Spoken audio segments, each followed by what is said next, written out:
Oh, thank you for staying with us. This week, the crisis in Rivers State not only continued, but also took a turn.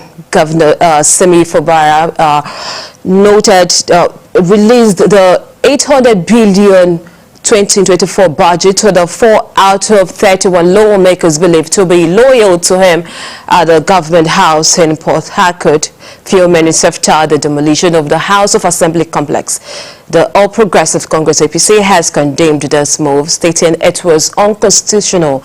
During the course of the week, over 10 commissioners in the state resigned their appointment in the administration of Fubara.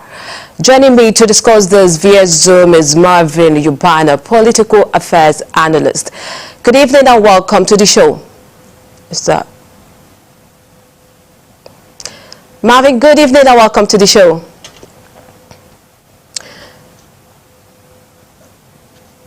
Thank you for having me. All right, let's get into it. Considering that just 4 persons cannot form a House of Assembly quorum, is this not a mockery of lawmaking? Well, like you know, and like the law states clearly, the 25 members who already defected to the All Progressive Congress by the letters and by the affidavit they swore have already vacated their seats. And as we speak today, we cannot talk about issue of quorum because those who are legally recognized by the last court judgment are these other 4 or 5 lawmakers that we may have it. And definitely the Speaker of the Rivers State House of Assembly as we speak today is Right Honorable Edison Ehie.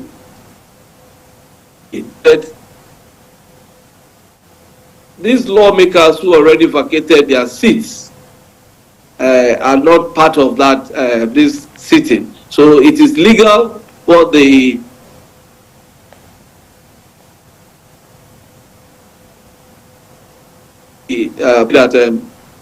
what they are doing is not legal because the law recognizes them and they have actually acted by the law.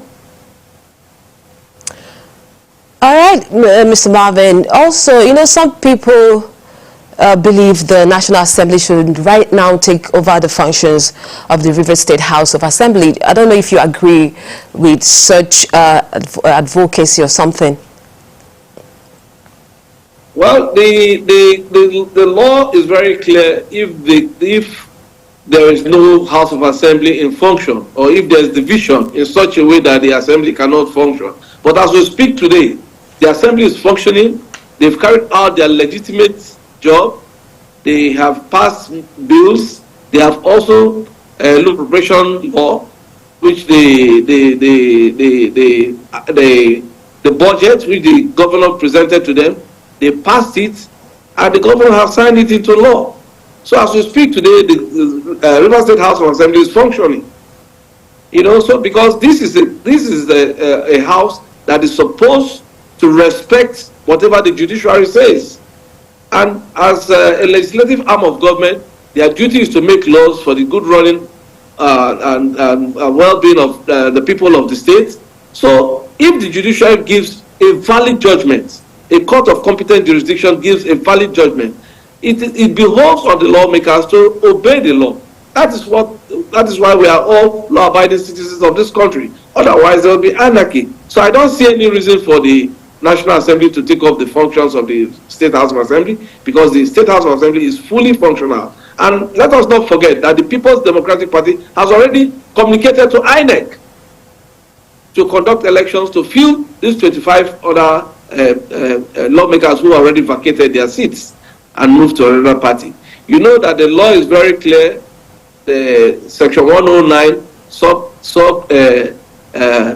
G, and what it says clearly about any lawmakers that vacates moves from one political party that elected him to another party. Automatically, the law is clear, and the Constitution of Nigeria is the grand norm, which we all adhere to and we respect. So it is very clear that what they are doing is lawful, and that the National Assembly has no locus in this matter to take over the runnings of the Rivers State House of Assembly. All right, this issue, since it started, has a lot of conversation, in different angles, and one of it is the issue of godfatherism. I want to have your take on this idea of godfatherism in Nigerian politics. Is it a blessing or a curse?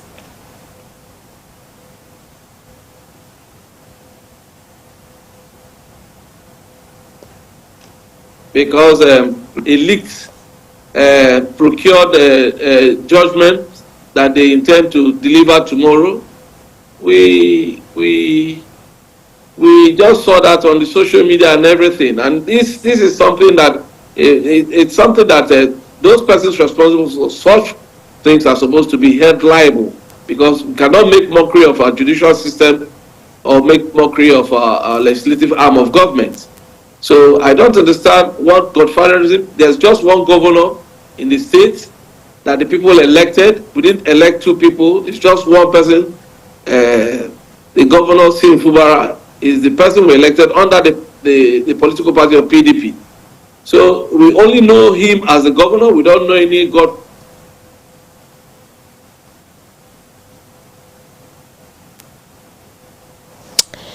All right, I have someone joining me in the studio, Justice Ojeno, and during the course of this conversation, a lot has happened in this River State crisis, and one of it is one of the angle people are looking at is the godfatherism thing, and I don't know what you think about it. I don't know if you think it's a blessing or a curse so far, looking at how this has panned out. Okay, for me, I think that it's a mixed one. The thing is, as much as possible, persons who are well-minded, who are well-intentioned, once they want to leave the office, they can point to the electorate and say, I think that this person will be able to succeed me, or will be able to also move the state forward. They don't let fall into the hands of vultures. So that is good for politics. It's not just in Nigeria, it's everywhere. It's everywhere. People, to a large extent, contribute to who emerges as their successors. So I don't think it's a bad one. But of course, when a person now, for a godfather or a person that is being succeeded, now tries to overreach and tries to practically control every lever of power, which I don't exactly think is the situation in this case, then that is wrong. I heard the former guest actually say something like the legislators, their seats are vacant. No, it is for the court to decide that. The legislators didn't resign their seats. They actually changed their party because by their own interpretation, they feel that there is enough turmoil in PDP to occasion them to change their parties. So it is for the court eventually to decide whether their action, whatever it is that is happening in PDP is turbulent enough to actually allow them be able to cross carpet. If the court answers that question in the affirmative, then it means that they will lose their seat. But if the court answers that question in the negative, it means that they will still be holding their seat. So as much as possible, every interpretation that we give to whatever it is that is happening, we should leave it for the courts eventually to make the call. I'm told Mr. Marvin Yobana is back. Speaking of the courts having to decide, I don't know if you see this matter heading all the way to Supreme Court, Mr. Yobana. Well, you know that the Supreme Court has held this, have delivered judgment in these similar cases like this before. And the Supreme Court is very clear. Supreme Court affirmed what the Constitution said in sections 109, sub G. It said it very clearly. And it affirmed that it is not the individual that stands for election. It is the political party that is being voted for. So as an individual, you cannot put yourself forward because you don't have what we call what do you call it? These candidates that run alone. you must run under the platform of a political party. So once you jump ship as a legislator, immediately you must lose your seat automatically. And the processes have been followed. The authentic Speaker of the Rivers State has declared their seat vacant. The parties have taken further steps in communicating to INEC. The INEC should prepare the grounds for election to hold. So these are clear facts. What interpretation do you expect the court to make any further? So I think that what is happening in Rivers State is a clear case testing democracy. And that is it. And those who have the resolve to protect democracy are these lawmakers who have stayed put back in the parties that they were elected on. So these other ones who decided to jump ship because they have one godfather somewhere, they know what they are chasing and what is chasing them from the party. So since they decided to abandon the votes that were given to them by the electorate, we don't have to go and beg them to come and take back the votes. They have lost it. Even if they reverse themselves, they have lost it already. And I think that this case will drag up to the Supreme Court if they want to. But the Supreme Court will not repeat itself because it has taken a firm decision on that. In the case of Cross River, it also happened in the was it Edo State and Ondo also. So well, there are precedents for these things already, and it is clear. And senior members of the Silk have already mentioned, they've heard the opinions on this and said it's a violation of the oath and the affidavit they swore to, and that they've jumped ship and they've abandoned their job, and it's very clear. So we don't need to belittle it that we have 5 members, 4 members.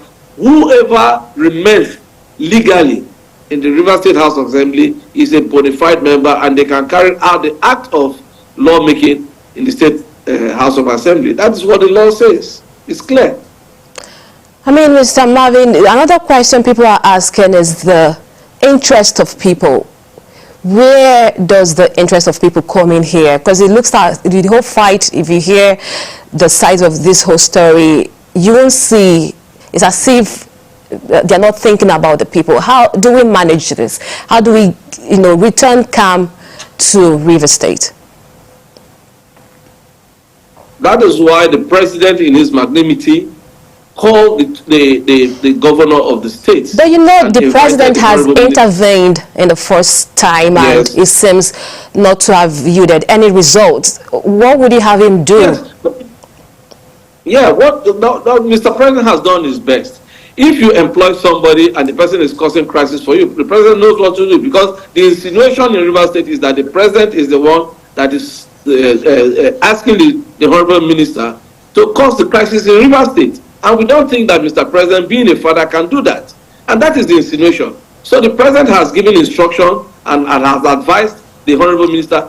The honorable minister keeps going.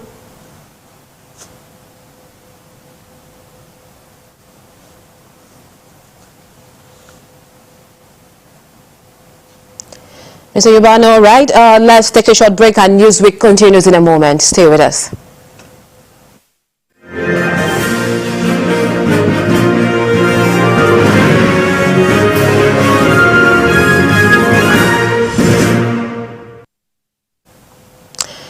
Thank you for staying with us. If you are just tuning in, it's Newsweek, where we highlight some of the biggest stories that made the headlines recently. Now, the end of the incarceration of the Nnamdi Kanu, leader of the indigenous people of Biafra, IPOB, might not be coming to an end in the nearest future.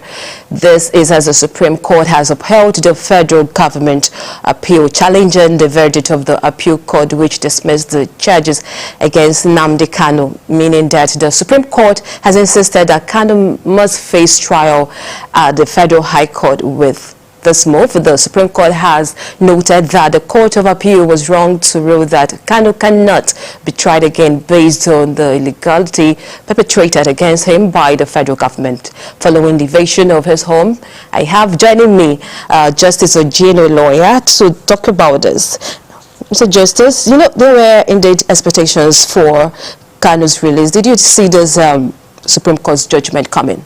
Okay, for me, I think it was a tough one. Yeah, I just thought that maybe this would actually be just the last lap for Mr. Nnamdi Kanu, and I was surprised that that wasn't the situation. But the Supreme Court made us know clearly why that wasn't the situation. I'm happy that even though it wasn't released, the Supreme Court didn't miss a beat in actually seriously chastising the authorities in the way they went about rearresting him.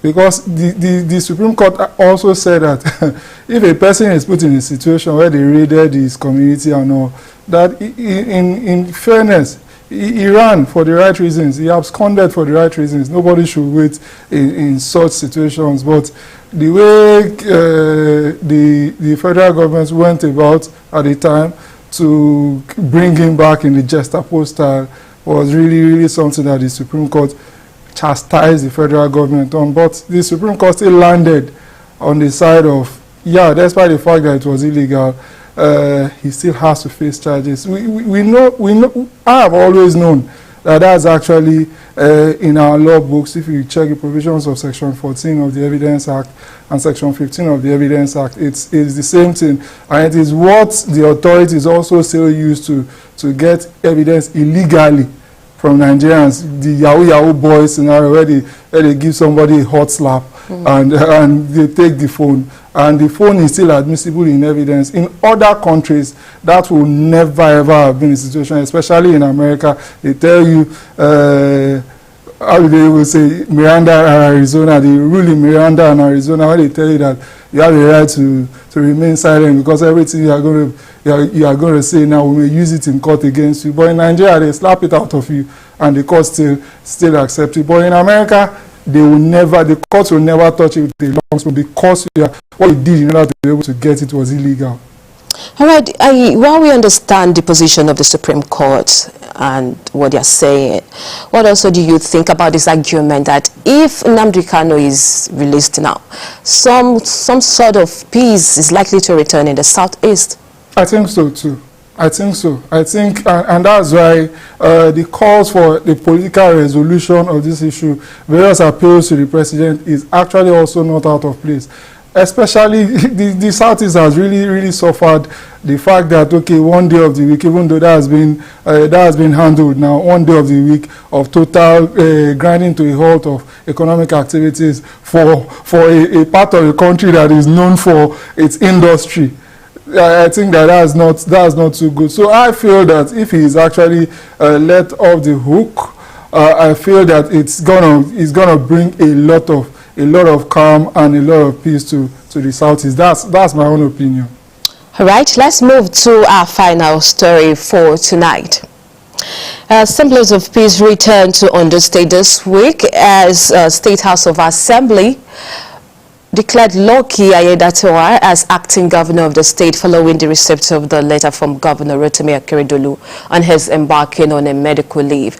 The Speaker of the House Olamide Oladiji, in a statement on Wednesday in Akure, said the awaited letter had arrived. Oladiji prayed for speedy recovery of the governor and expressed optimism that he would soon resume duty. I still have Justice with me. What do you make of the claim of the acting governor that the drama that ensued in the state about Rotimi Akeredolu's health is avoidable? What do you make of it? 100%, I'm in agreement with him.